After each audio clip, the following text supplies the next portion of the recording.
त्यांच्या प्रथम वर्ष श्रद्धा निमित्त पुण्यस्मरणानिमित्त ह्या सुतार परिवारानं आयोजित केला हा एक दिवसीय नामयज्ञ कीर्तन सोहळा. महाराज सांगतात, 1 वर्षापूर्वी गोड नावाचा असा असणारा एक स्वप्नील दादा सगळ्यांच्या आमच्या तरुणाच्या बांधवामध्ये एक वन्हाचं अधिराज्य गाजवणारा, सगळ्यावरती मनापासून प्रेम करावं. आणि एखादी अघटित घटना अशी होत असते, कुणाच्याही ध्यानीमनी नसताना अचानकपणे ज्याला कळेल त्याला धक्का बसावा. 1 वर्ष झालं तरी काही लोक अजून सावरले नाही. एवढा मोठा धक्का सहन करणं शक्य नाही, पण ईश्वरी सत्तेपुढे तुमचा आमचा कुठल्याही प्रकारचा विल्लाद चालत नाही का?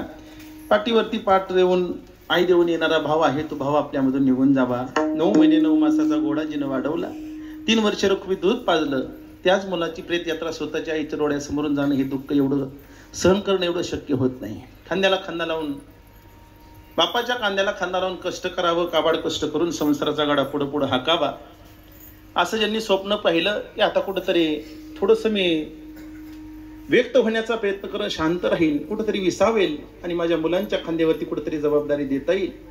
ह्या स्वप्न बघत असताना कुठंतरी अघटित एक घटना घडावी. वेदेसारखा एक तारा चमकान भोर दिशी जाऊन काही निपराध असताना अपराध कुठल्याही प्रकारचा नाही, की ज्या लेकराला आई कशाला म्हणावं हे माहिती नाही, बाप कुणाला म्हणावं हे माहिती नाही, की जे लेकराला आई कुणाला म्हणतात, आई काय असते, बाप कुणाला म्हणावं, बाबा म्हणून कोणाला हाक मारायची हे लेकराला अजून कळतही नाही. अशा लेकराच्या जीवनामध्ये एक दुःखाचा डोंगर असा कोसळला की दिवसामागं दिवस निघून जातील, दिवस बरोबर निघून जातील. आई म्हणण्याकरता ह्या जगात कोणी नसणार आहे, बाप म्हणण्याकरता ह्या जगात कोणी नसणार आहे. तुम्ही आम्ही प्रेम करणार नाही ह्याच्यात नवल नाही, आपण पोटच्या लेकरासारखं प्रेम करेल, पण जन्मदात्या आईची माया मुलाला आपण देऊ शकत नाही. जन्मदात्या बापाचं प्रेम आपण त्या मुलीला देऊ शकत नाही. राहण्याकरता जगण्याकरता सगळीच आले तो. प्रत्येकाला जावं लागतं, हा निसर्गाचा नेहमी, पण जाण्याकरता कुठल्या ना कुठल्या गोष्टीची मर्यादा आहे.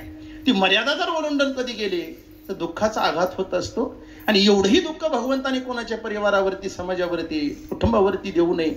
1-2 दिवसामध्ये अघटित 2 अशा घटना घडाव्या, तरण्या बांधून ही ह्या दाम्पत्याचं तुमच्या आमच्यामधून जाणं झालं. अघटित काहीतरी घटना घडावी, काय भगवंताच्या मनामध्ये लिहिलं असेल माहिती नाही, काही पुस्तार परिवारानं काहीतरी पाप केलं असेल माहिती नाही, काय अशी कुठली गोष्ट चुकली त्यांच्याकडनं, भगवंताची पूजा अर्चा कधी केली नाही, तो शिरदानाला पाणी घातलं नाही, भगवंता कधी तुझ्या पूजामध्ये व्यत्यय आणला का, कथा कीर्तनामध्ये कधी व्यत्यय आणला का, सांग ना देवा. काय आमच्याकडून असा अपराध घडला रे, की जेणेकरून हे दोन्ही दाम्पत्य लक्ष्मी नारायणासारखा जोड आहे, की ज्यानं दारामधलं महापंड लक्ष्मीच्या पावलानं जे लक्ष्मीने पाऊल घरात केला देवा.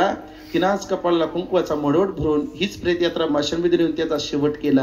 आणि पाठीमाग अखंड सौभाग्यवतीचं लेणं घेऊन 2 दिवसापुरती का होईना, पण ती आमची ताई अखंड सौभाग्यवती गेली.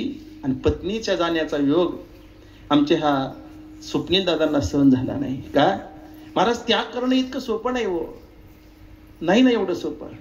अहो, सगळं एका सेकंदा करता सोडून द्यायचं, एका मिनिटामध्ये सगळं सोडून द्यावं लागतं, आणि क्षणार्धामध्ये दुसऱ्याचं व्हावं लागतं. तो कुठंतरी पती आहे, कधी पाहिलेलं नाही त्याला, त्याचा स्वभाव माहिती नाही, त्याचे गुणदोष माहिती नाही. अरे, कधी सासू पाहिली नाही तिला आई म्हणून राहावं लागतं, जो बाप कधी बघितला नाही त्याला मामा म्हणून राहावं लागतं, दिराबाबांशी बहीण भावाप्रमाणे नंदेप्रमाणे बहिणी बशी राहावं लागतं. ज्या मालकाची कधीही ओळख नाही, अनोळखी माणसाला आपलं करायचंय, त्याला आपलं करायचंय, त्याच्याशी सुखाचा संसार रंगवण्याचा प्रयत्न करायचा. लहानपणापासून तळ हाताच्या फोडाप्रमाणे आईनं झपावं, बापाने झपावं. अरे, कधी काटा टोचला तर आईच्या डोळ्यामध्ये पाणी येतं, तोपर्यंत बापाच्या डोळ्यामध्ये अश्रू येतात. एवढं तळ हाताच्या फोडाप्रमाणे मुलीला झपायचं, 20-22 वर्ष झपावं, चिमणी उडून जावी, अशी भूर दिशी उडून जावं, आणि दुसऱ्याच्या घरामध्ये येऊन सुखाचा संसार लक्ष्मीच्या पावलानं करायचा.